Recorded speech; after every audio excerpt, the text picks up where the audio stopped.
Meus amigos, Nietzsche é um dos filósofos mais importantes que já existiu. E essa maravilhosa obra, Assim Falou Zaratustra, é reconhecida por intelectuais e filósofos como uma das mais influentes em toda a história da filosofia. E como Nietzsche pode ajudá-los a encontrar e a seguirem o seu próprio caminho, é o assunto desse vídeo. Zaratustra desceu sozinho pela montanha sem deparar com ninguém. Chegando aos bosques, porém, viu subitamente um homem velho que havia deixado sua cabana sagrada para colher raízes na floresta. E assim falou o velho a Zaratustra: Não me é estranho esse andarilho. Por aqui passou há muitos anos. Chamava-se Zaratustra, mas está mudado. Naquele tempo levavas tuas cinzas para os montes. Queres agora levar teu fogo para os vales?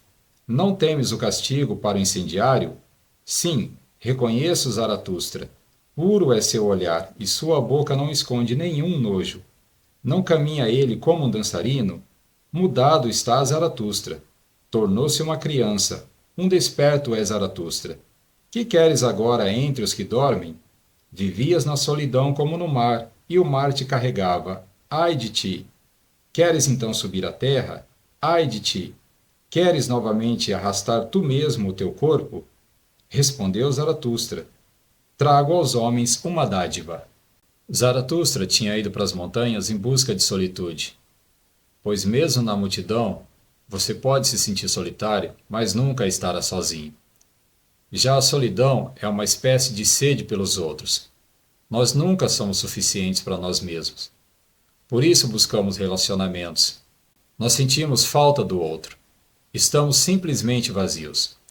É por isso que todos querem fazer parte da multidão e tecem em torno de si inúmeros tipos de relacionamentos com o intuito apenas de se enganar e de esquecer que se sentem sós. Mas esse sentimento de solidão volta o tempo todo. Nenhuma relação consegue ocultá-lo, pois todas as relações no meio da multidão são muito tênues, são muito frágeis. Assim como Zaratustra, vários sábios subiram para as montanhas em busca de solitude. A solitude é um sentimento positivo. É um sentimento de que somos suficientes para nós mesmos e de que não precisamos doentiamente de ninguém. A solidão é uma doença. A solitude é a cura. Aqueles que encontram a sua solitude transcendem para sempre o sentimento de solidão. Quer estejam sozinhos ou com outras pessoas. Não importa se estão no meio das florestas ou entre a multidão, pois essa é a sua realização, de que a solitude é a nossa natureza. Sozinhos viemos a este mundo, e igualmente sós iremos deixá-lo. A questão é que você ainda não compreendeu a beleza da solitude, e por isso caiu numa falácia bem dissimulada, a falácia da solidão. Para uma pessoa encontrar a sua solitude, é preciso sair do meio da multidão. Daí, pouco a pouco, à medida que vai se esquecendo do mundo, a sua consciência vai se concentrando no seu próprio ser, até que finalmente há uma explosão de luz. Pela primeira vez, então, a pessoa consegue compreender a beleza e a bênção de estar sozinha, a sabedoria e a imensa liberdade de estar consigo mesma. E então cuida para que recebam seus tesouros. Eles desconfiam dos eremitas e não acreditam que viemos para presentear. Para eles, nossos passos ecoam solitários demais pelas ruas.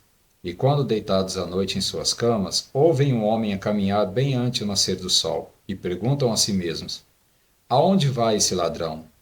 Não vás para junto dos homens. Fica na floresta. Seria até melhor que fosses para junto dos animais. Eu adoro essa recomendação do ancião. Vá para perto dos animais. Os animais são inocentes. Eles nunca ficarão aborrecidos com você, nunca o rejeitarão ou o crucificarão. O homem tornou-se praticamente insensível. E aqui eu digo o homem e a mulher, já que eu pretendo sempre falar o português corretamente, eu não preciso ser redundante. O homem, quanto mais importante ele é, mais insensível ele se torna. A única linguagem que ele conhece é a linguagem do prestígio, do dinheiro, do poder. Ele se esqueceu completamente da linguagem do amor e da alegria. Bem, agora eu vou ler uma das partes que eu considero mais importantes: o camelo, o leão e a criança. Das 3 metamorfoses. 3 metamorfoses do espírito menciono para vós de como o espírito se torna camelo, o camelo se torna leão e o leão, por fim, criança. Para o forte, resistente espírito em que habita a reverência, sua força requer o pesado, o mais pesado. O que é pesado? Assim pergunta o espírito resistente e se ajoelha como um camelo e quer ser bem carregado. Não é isso rebaixar-se a fim de machucar sua altivez, fazer brilhar sua tolice para zombar de sua sabedoria?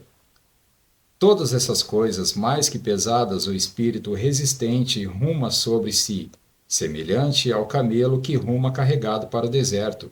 Assim ruma ele para o seu deserto.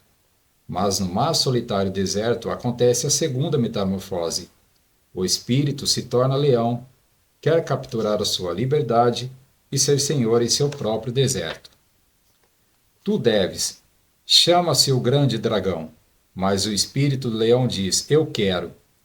Eu me lembrei de um certo país em que o símbolo é o dragão, em que quase não existe liberdade. Inclusive, quando eu tinha redes sociais, eu fui tentar acessar o Facebook lá e é totalmente proibido. Tudo travado. Voltando aqui. Tu deves estar no seu caminho, reluzindo em ouro, um animal de escamas, e em cada escama brilha um dourado, tu deves. Criar liberdade para si é um sagrado não, também ante o dever. Para isso, meus irmãos, é necessário o leão. Ele amou outrora, como que lhe era mais sagrado o tu deves. Agora, tem de achar delírio e arbítrio até mesmo no mais sagrado, de modo a capturar a liberdade em relação a seu amor. É necessário o leão para essa captura. Mas dizei-me, irmãos, que pode fazer a criança que o leão não pode fazer? Por que o leão rapaz ainda nem se tornar criança? Inocência é a criança e esquecimento, um novo começo, um jogo. O espírito quer agora sua própria vontade. O perdido para o mundo conquista o seu mundo. 3 metamorfoses do espírito eu vos mencionei, como o espírito se tornou camelo, o camelo se tornou leão e o leão, por fim, criança. Assim falou Zaratustra. Bem, gente, uma das coisas que eu mais ouvi em toda a minha vida é que Nietzsche é muito difícil de ler, é difícil de compreender, Zaratustra é um livro dificílimo. Isso para mim é tudo balela. Talvez para te desanimar. Assim, algumas pessoas fazem palestras e ganham muito dinheiro com isso, né? Zaratustra dividiu o processo da consciência em 3 fases. O camelo, aquele que adora ser carregado, adora ser mandado. O leão, que ninguém tira sua liberdade, a não ser que seja enjaulado. A criança, inocência é a criança. Até Jesus Cristo, quando perguntaram quem é o maior no reino dos céus, Cristo respondeu que deve ser como um menino. O camelo está sempre pronto para ser carregado com o maior fardo possível. É por isso que o camelo precisa se transformar no leão.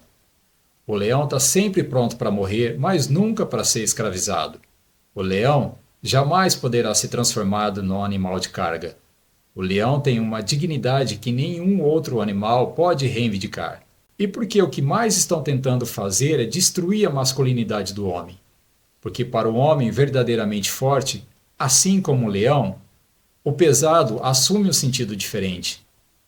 A sua verdadeira alegria está em sua força. Já para o camelo, a sua alegria está em ser escravizado.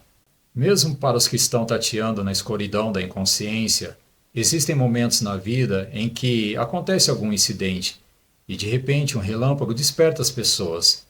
Então, subitamente, acontece a metamorfose. O camelo se torna o leão. Foi o que aconteceu com Buda. Eu até falei sobre ele num dos vídeos anteriores, sobre a sua história. Ele era um príncipe com muito dinheiro, muito poder, casado. De repente, aos 29 anos, ele abandonou tudo: família, lar, riqueza, prestígio, e foi em busca da verdade. E se tornou Buda, o iluminado. E a vida tem um enorme interesse no seu despertar, porque o seu despertar fará com que outras pessoas despertem. E ao contrário dos coaches de relacionamentos que querem que vocês sigam os pensamentos deles, que querem que vocês façam o que eles dizem que vocês devem fazer, eu quero apenas ajudá-los a torná-los mais conscientes. para que vocês façam o que querem seguindo seus próprios caminhos, porque a sociedade não está nem um pouco interessada em você. A sociedade quer apenas que você seja uma peça útil para ela. E uma nova virtude vai nascer da sua voz interior. Mas lembre-se que essa liberdade virá com grandes responsabilidades. E se você amar a sua esposa ou o seu marido porque é o seu dever, você não ama a sua esposa ou o seu marido. Você ama o dever, e não há nada de virtuoso nisso. Esses 3 símbolos são algo maravilhoso para você ter em mente. Lembre-se que você está onde o camelo está, e você deve avançar em direção ao leão. Mas você não deve parar no leão. Você deve avançar em direção ao novo começo, à inocência, em direção à criança. O primeiro nascimento é o do corpo, o segundo nascimento é o da consciência.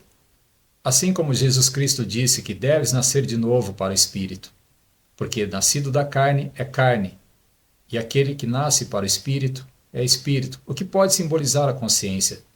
Para você não se deixar levar pelos prazeres que podem destruir a sua vida, e sim, pela sua consciência, usar a mente.